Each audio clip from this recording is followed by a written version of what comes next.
Assalamualaikum warahmatullahi wabarakatuh. Waalaikumsalam Pak. Apa kabar Pak? Sehat Pak? Alhamdulillah Pak Madi, kangen nih sama Pak Iya, Madi. Kapan lagi kita jumpa-jumpa nih? iya udah lama Pak nggak ketemu kita kan? Sudah Masya setahun Allah. lebih Pak ya. Udah setahun.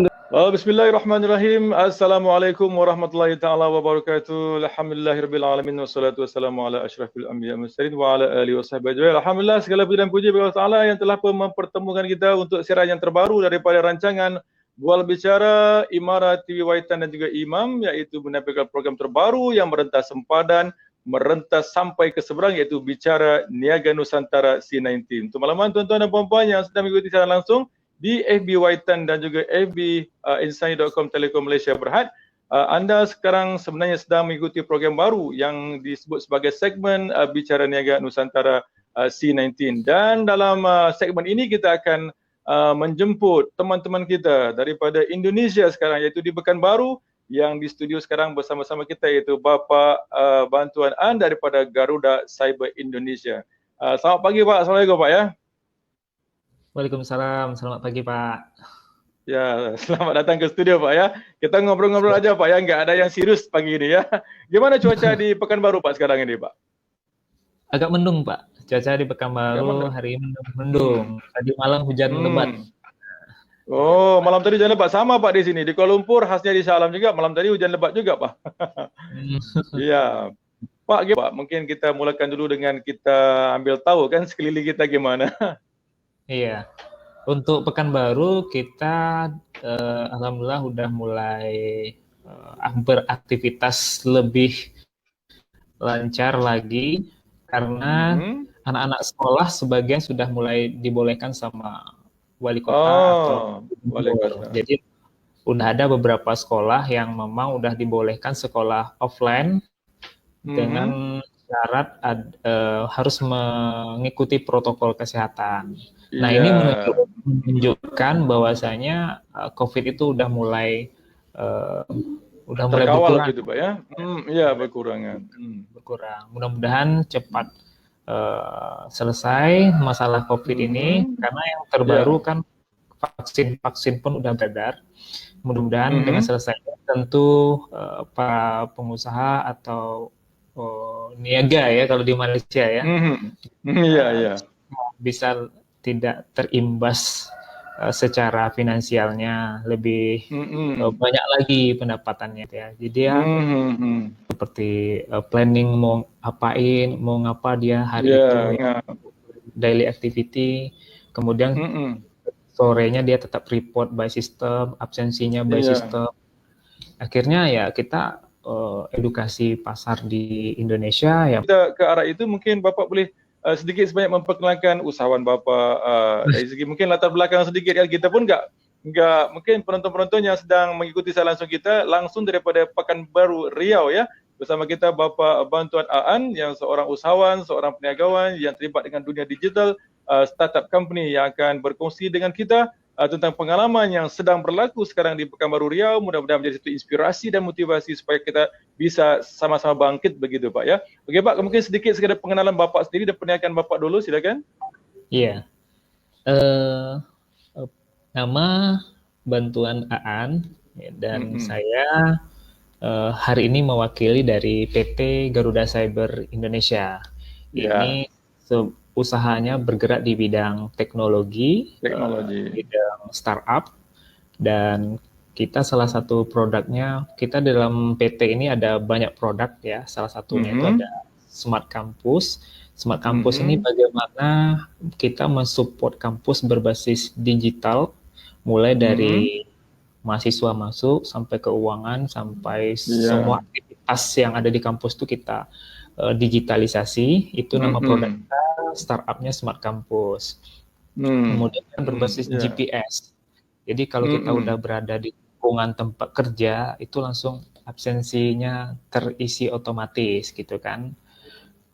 Kemudian dalam aktivitas daily sehari-hari ya, pagi sebelum jam 8 dia harus membuat planning kerja dia di sistem, hari ini mau ngapain gitu ya, kerjanya hari ini mau ngapain. Nah itu kan harus berbasis digital.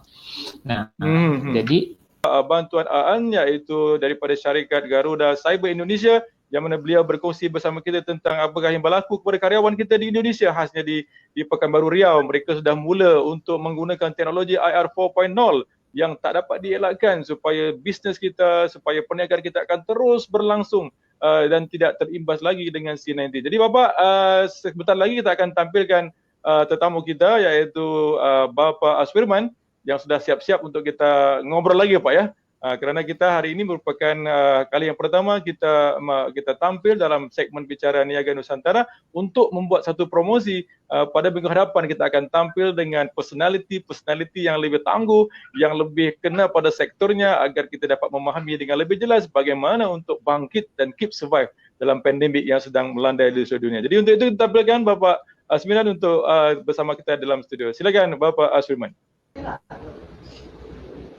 Setahun ya, udah setahun. Iya, udah setahun. Iya, oke Bapak ya, untuk pengalaman Bapak kita sekarang bisa langsung yang ditaja oleh myinsani.com di bawah Telekom Malaysia Group, iaitu penaja teknikal kita, dan juga Yayasan Tafiz Anisa yang bersama-sama untuk melihat adanya sinergi kerjasama rakan-rakan usahawan karyawan Indonesia dan Malaysia dalam pandemik COVID-19 ini, supaya ada sinergi untuk bersama-sama bangkit Pak, kata Pak bantuan tadi ya, yang mana mesti itu lebih bagus ya, mesti. Okey Bapak Aswir, mungkin sedikit sebanyak mungkin tetamu kita atau mungkin penonton kita ingin tahu ini siapa sosok tubuh ini yang berkumisnya manis kelihatan sekali Pak. Ya Pak, silakan Pak. Ya baik. Silakan Pak ya. Perkenalkan diri ya. Iya Pak. Oke. Kalau nama Aswirman ya. Iya. Kemudian kita stay-nya di Pekanbaru.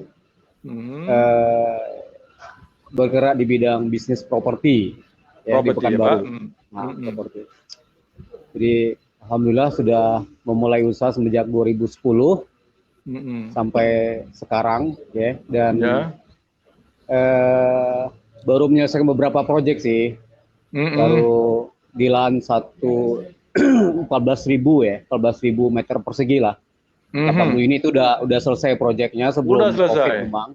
Udah selesai. Dan alhamdulillah sekarang sedang progres proyek berikutnya. Tidak banyak memang, cuma 4.500 atau sekitar 24 unit, tapi dalam proses pengurusan izin-izin. Dan menariknya sebelum COVID ini memang kan bisnis properti ini sangat booming di sektor. Iya, booming. Tapi kalau di Indonesia itu ada perumahan pemerintah namanya rumah subsidi. Jadi pemerintah mensubsidi kepada rakyatnya, dan subsidi itu kepada apa namanya kalau di Malaysia itu DP atau uang pangkal, dan subsidi kepada bunganya flat. Tapi karena COVID, kemudian COVID itu membuat banyak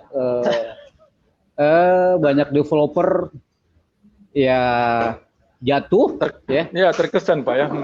Salah satunya faktor bank lah. Faktor bank malah tidak ada kredit konstruksi baru. Atau kemudian dia tidak mau melakukan akad kredit dengan developer yang tidak memiliki kaitan hutang di perbankan, yang tidak disupport. Jadi banyak kemudian pengembang-pengembang yang sudah bangun tapi tidak bisa akad. Pembeli sudah ada tapi tidak bisa pengikatan. Jadi unit-unit yang sudah terbangun itu ya dananya otomatis tertahan kan, tidak bisa. Iya. Tapi ada juga informasi bagusnya dengan pandemi ini, banyak orang justru tidak percaya ke bank lagi gitu loh. Sehingga kok jadi begitu Pak? ya karena ada beberapa bank ya, atau satu bank yang dia punya deposito kemudian tapi nggak bisa dicairkan bank gitu loh. Jadi ada pertanyaan, ada apa dengan perbankan kita kayak gitu kan. Nah sehingga justru bukan di tipe rumah subsidi ya. Kalau tipe rumah subsidi itu tipe 36 ya, 6x6 kan 36 itu luas rumahnya. Iya. Saya nggak tahu kalau di Malaysia gimana kayak gitu kan. Iya. Nah, tapi orang sekarang bergerak ke rumah di atas platinum gitu ya. Jadi di tipe-tipe 70 yang harganya sampai 500 juta ke atas lah. Tapi ini segmentatif gitu. Segmentatif artinya ketika sulit, orang kemudian ada trust-nya kepada bank berkurang, ya kan? Tapi kemudian mereka mau investasi di properti. walaupun volumenya tidak banyak gitu loh, segmentatif lah kayak gitu kan. Iya Pak. Jadi maknanya Pak di situ dari segi property business di Pekanbaru Riau ini juga terkesan secara langsung begitu kan? Iya. Iya, jadi langsung. Ya. Tadi kelihatannya Bapak sebut malah ada satu impak dengan perbankan di situ. Adanya timbul satu suasana tidak percaya kepada bank karena di saat sulit mereka pelit begitu. Jadi ini sesuatu yang tidak bagus di antara klien dengan perbankannya. Ya. Iya. Di Malaysia pun begitu juga Pak. Bank-bank di Malaysia juga sudah memperketatkan prosedurnya, protokolnya. Jadi sudah agak sulit untuk kita mendapat kredit dan sebagainya. Jadi Bapak soalan terusnya, Bapak dengan Bapak bantuan ini gimana kenalnya? Sama ada satu usahawan atau gimana Pak? Ini bantuan ini memang yang sering memberikan support dari sisi digital kepada kita. Ini adik-adik kita kayak gitu kan. Oh iya, namanya aja bantuan Pak. Satu kampung. Kita satu kampung, adik-adik kita. Iya. Jadi namanya Pak, namanya menarik Pak. Betul. Ya sudah support namanya bantuan lagi Pak. Betul. Jadi dia generasi milenial ini kan. Iya. Generasi milenial yang dia bergerak di bidang digital ini, bisnis digital dan inilah startup segala macam. Jadi ini kan anak muda yang perlu kita tumbuhkan, ya kan? Yang perlu kita support, ya kan? Dan ya perlu juga kita support dia karena kita mesti dengan pandemi ini sebenarnya kita sudah diarahkan. Kalau ada pendapat orang-orang Indonesia Mardigu dibilang, ini dunia kan sedang di-reset ulang gitu loh. Iya Pak. Nah, entah siapa master game-nya kita nggak tahu kayak gitu kan, tapi dunia sedang di-reset ulang dan kita dihadapkan pada teknologi digital. Sebelum pandemi terjadi, semua itu sudah disiapkan, Zoom meeting sudah disiapkan, segala macam disiapkan. Artinya mereka sudah ready. Ketika terjadi pandemi mereka sudah ready gitu. Nah, kita yang memang harus memaksakan diri, menyesuaikan diri dengan situasi ini gitu loh. Iya, harus. Kalau kita tidak melakukan perubahan, kita akan lenyap nih, ya kan? Iya, harus. Lenyap karena COVID kan gitu kan. Meskipun kita tidak positif COVID, tapi tetap lenyap karena COVID. Iya. Oke Kak, sebentar Pak ya. Pak Bantuan mungkin bisa kongsi dengan kita gimana hubungan dengan Bapak Asfirman dari segi bisnisnya itu, dari segi support digital tadi. Boleh mungkin Bapak Bantuan kongsikan sedikit gimana berlaku sinergi di antara Bapak Bantuan dengan Bapak Asfirman. Silakan Bapak Bantuan. Ya, kalau teknologi atau kita itu sangat bersinergi dengan semua segmen bisnis, Pak ya. Termasuk salah satunya itu properti. Nah, properti ya. Kalau dia mau laku cepat, ya, mau laris cepat, mau terjual cepat, gitu ya. Tentu manajemennya harus dikemas berbasis teknologi dari segi marketingnya. Bagaimana promosinya harus berbasis teknologi. Karena yang beli rumah sekarang itu memang banyak juga yang mereka udah milenial gitu ya. Jadi kalau nggak dibarengi dengan teknologi tentu lambat laku terjual. Kemudian yang kedua dari segi manajemennya Pak, dari segi manajemen bagaimana banyak terjadi di properti itu Pak. Misalnya kalau bos Pak Asfirman misalnya dia dari tidak mungkin kan mengontrol ke lapangan berapa truk truk pasir yang datang, berapa truk semen yang nyampe gitu, tukangnya bekerja atau enggak gitu ya. Nah itu kalau dikontrol secara digital ini banyak kejadian nih Pak di properti. Semen katanya pasir datang katanya 10 ya di bondnya ya, di nota kwitansinya 10. Tapi realisasinya bisa jadi datangnya 8 gitu ya. Karena kurangnya controlling. Jadi banyak dirugikan para properti ketika tidak dikontrol secara digital gitu. Jadi sinergi memang di sana Pak. Itu sangat penting sekali manajemen internalnya dan manajemen distribusi marketingnya harus berbasis digital. Iya. Jelas sekali Pak ya Bantuan. Makanya perniagaan digital Bapak Bantuan sungguh memberikan support kepada Pak Asfirman ya. Pak Asfirman, ini ada satu soalan lagi untuk Bapak ini kan. Karena sekarang masih ada lagi Pak Asfirman peniaga-peniaga, usaha-usaha yang nggak mau berubah, nggak mau mengambil teknologi karena mungkin takut ataupun gimana. Jadi mungkin gimana Pak Asfirman bisa berhijrah daripada manual, daripada normal kepada digital bisnis. Silakan perkongsian hijrah itu kita mau kongsikan dengan semua agar semua karyawan perniagaan berhijrah kepada IT. Silakan Pak Asfirman. Iya. penting buat kita semua dan buat para pebisnis memang harus melihat perubahan era ini gitu loh. Ya, karena kalau kita tidak bisa melihat perubahan ini secara lebih jeli, maka kita akan ditinggalkan zaman. Karena yang perubahan ini pasti abadi, yang abadi itu perubahan gitu loh. Jadi kalau kita tidak menyesuaikan kepada perubahan zaman, kita akan jadi dinosaurus baru. Iya, kan? Pak. Iya, Pak Tejong tadi ya. Iya. Kita kan ini produk hari ini, ya kan? Kemudian hidup untuk masa akan datang, futuristik gitu loh. Jadi kan besok itu akan datang, ya gitu kan? Besok lagi akan datang. Jadi selalu kita dihadapkan kepada pikiran-pikiran masa depan. Tapi kita hidup di saat ini. Jadi siapapun itu pebisnis memang harus merubah mindsetnya. Kalau dia tidak bisa menyesuaikan dengan zaman, dia akan ditinggalkan zaman itu. Iya, Pak. Ya kan? Maka sekaranglah kita harus tersadar, mau tidak mau terjadi percepatan bahwasanya era digital itu sudah mulai sekarang gitu loh. Jadi saya senang sekali bisa ketemu dengan Adinda Bantuan ini, sehingga memang pikiran-pikiran digital kita diinduksi sama dia gitu loh. Sehingga bagus sekali. Memang pengaruh ya, sehingga kita harus mesti bermain big data, kita harus bisa marketing dengan aplikasi. Ya, kita juga harus memanfaatkan media-media mainstream dan media segala macamnya untuk memperkenalkan produk kita gitu loh. Dan harus sering tampil di sini, harus punya konten YouTube, harus punya macam-macam gitu. Iya, segala macam Pak ya. Iya, segala macam bro. Jadi harus lebih kreatif lagi kan gitu kan. Kayak Pak Mahdi ini kan kreatif luar biasa nih. Enggak. Oke Pak Esriman.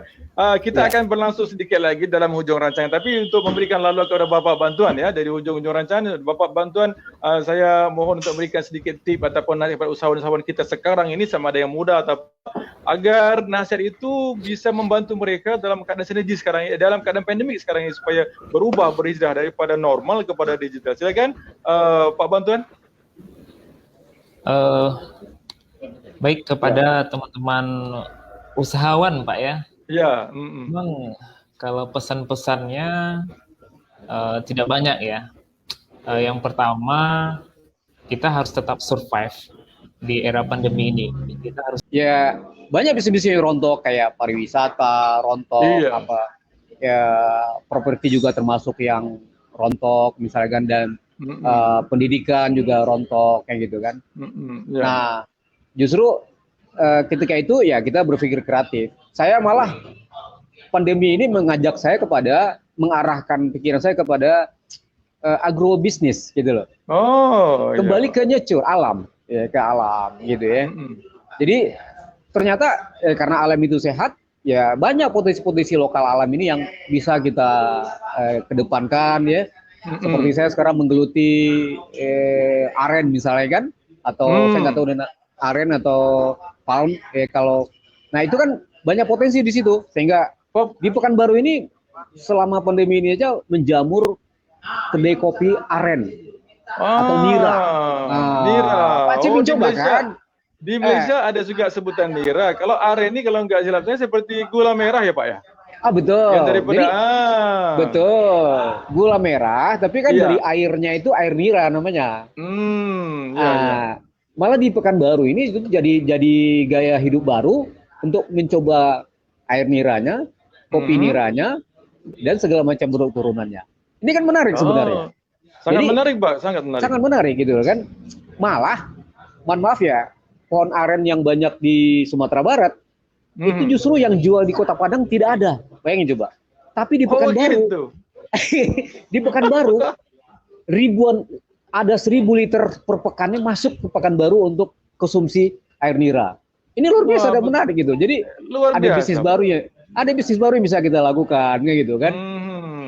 Nah, menarik nih Pak. Nanti teman-teman di Malaysia bisa aja berkomunikasi dengan Bapak untuk kita import gula aren daripada ya bagus Pak. Produk turunnya banyak, tidak hanya gula aren, tapi ada juga gula semut, ada juga misalnya buahnya itu namanya buah kolang-kaling yang putih itu ternyata bermanfaat. Itu bermanfaat untuk tulang, kandungannya DNA, RNA, kalsium, kalium. Jadi ya kemudian yang air nira segarnya itu bagus untuk imunitas tubuh, mengobati diabetes, asam urat gitu kan. Iya. Jadi maksud saya gini, selama pandemi ini sebenarnya tidak menutup kita untuk berpikir secara realistis bisnis apa yang mungkin bisa diterima oleh masyarakat gitu, sambil memang situasi kembali normal kayak gitu kan. Iya. Ya. Jadi, ya jelas Pak ya, jelas sekali itu banyak pandemik ini memberikan kita satu dimensi baru perniagaan. Dulunya kita di sini, betul. Sekarang kita isi apa? Iya betul. Nah sistem marketing sekarang pakai digital. Kita jual, kita manfaatkan semua medsos, ya termasuk ada aplikasi-aplikasi yang bisa kirim ke banyak orang sekali kirim kan gitu. Itu makanya kita gandeng Aan bantuan tadi kan untuk bisa dia memiliki aplikasi yang kita memarket produk kita, nggak perlu lagi kita ini jual, tapi cukup dengan klik satu klik saja, tapi terkirim ke 100 orang misalnya kayak gitu. Nah ini bagaimana mensinergikan antara kekreatifan kita mencari bisnis baru, kemudian di-combine dengan dunia digital teknologi. Yang ada. Teknologi. Digital. Baik Pak Ismail. Pak Asliman sekarang berada di Pekanbaru kan di Provinsi Riau. Mungkin boleh dikongsikan kita dari segi mungkin karyawan-karyawan di sana sekarang ini bangkitnya gimana Pak? Bangkitnya itu gimana supaya mungkin karyawan di Malaysia, usahawan di Malaysia bisa melihat, mengambil inspirasi. Oh begitu teman-teman di Pekanbaru, Riau begitu olah polahnya. Jadi mungkin ada sesuatu yang dilakukan sekarang ini Pak Asliman? Ya kalau dari sisi sudah mulai bergerak ya, karena memang pembatasannya sudah tidak begitu ketat lagi. Hanya saja kemudian artinya toko-toko sudah buka, pasar sudah buka, kedai kopi sudah buka. Hanya perkantoran yang masih membatasi ruang gerak, misalnya harus dilayani dengan online kayak gitu kan, sehingga masyarakat mungkin dalam mengurus administrasi ya masih agak susah. Ya. Jadi tapi dari sisi wilayah publik itu sudah buka semua dengan protokoler sudah pakai masker kan, kemudian periksa suhu segala macam. Jadi termasuk di masjid ini, di masjid ada masjid yang memang masih macam-macam nih, ada yang masjid yang sampai sini masih pakai jaraknya 1 meter kayak gitu kan. Dan saya pengalaman ada satu masjid yang ketika itu nggak bawa masker, nggak bisa masuk masjid gitu, Masya Allah. Masya Allah gitu. Terasa banget Pak ya, kok sampai masjid pun nggak bisa dia masukin. Nggak bisa masuk, sedihnya luar biasa gitu kan. Iya, jadi kita harus jalan dulu 100 meter lebih untuk beli masker gitu, baru bisa masjid ya. Dan kita bisa marah ke security-nya gitu loh, Masya Allah. Masya Allah. Tapi ada juga masjid yang ini Pak ya. Ada juga masjid yang longgar gitu kan, nggak perlu ada pembatasan jaga jarak kayak gitu kan. Tapi insya Allah saya nggak tahu nih, masyarakat sudah kayak mulai kebal juga enggak ya, tapi kayaknya sudah mulai paham dan sudah siap fight lah dengan COVID, sehingga sebagai mereka ya sudah merasa enjoy dengan protokoler kesehatan dan ya tetap beraktivitas seperti biasa. Iya, makanya